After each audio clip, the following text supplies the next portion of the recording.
Okay, geometry connection, two different non-vertical, meaning they don't go straight up and down, okay? Two different non-vertical lines are perpendicular. That means they form a 90-degree angle, okay? Two different non-vertical lines are perpendicular if and only if their slopes are negative reciprocals of each other. Or you could say opposite reciprocals.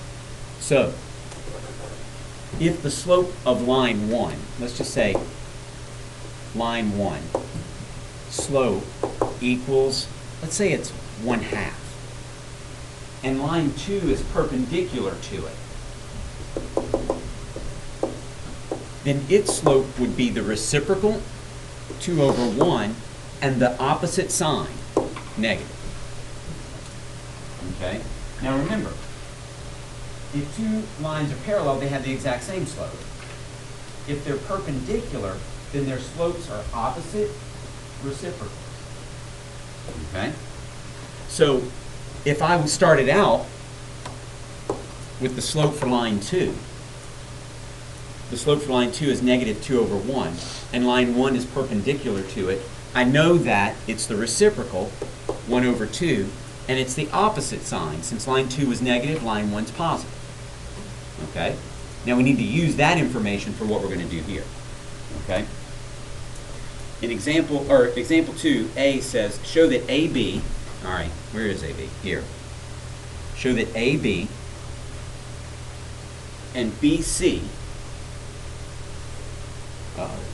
okay, really? All right, I'm leaving it, I'm sorry.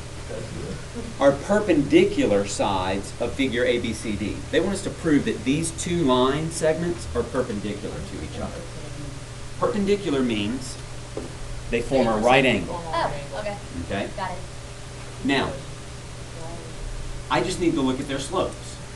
If their slopes are opposite reciprocals of each other, then they're perpendicular. Okay? Well, let's look at the slope of AB. Let me extend the page a bit. All right, AB, this one here, the 2 points that I'm using are negative 6, 1, and negative 4, comma negative 3. All right, so this is the slope for AB.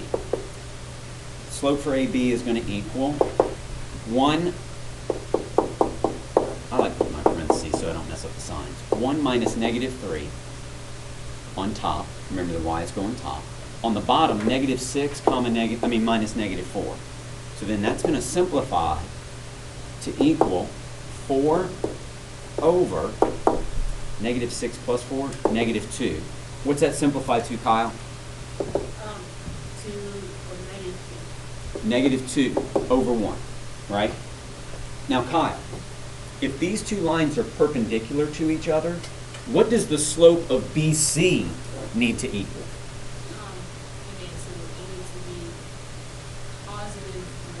Exactly.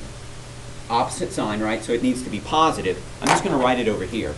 It needs to be positive, and then the reciprocal, 1/2. Well, let's go see if it is. Bella, the 2 points that we're going to use are negative 4, comma negative 3, and then C is 2, comma 0, right? So the slope for BC is equal to parentheses minus parentheses over parentheses minus parentheses. Got it? Negative 4 minus 2. And then that's going to simplify to what's on top? Not negative 3, right? Over what? Negative 6. And what does that simplify to? Positive 1/2. Okay? So now we know, because they are opposite reciprocals of each other, they are perpendicular.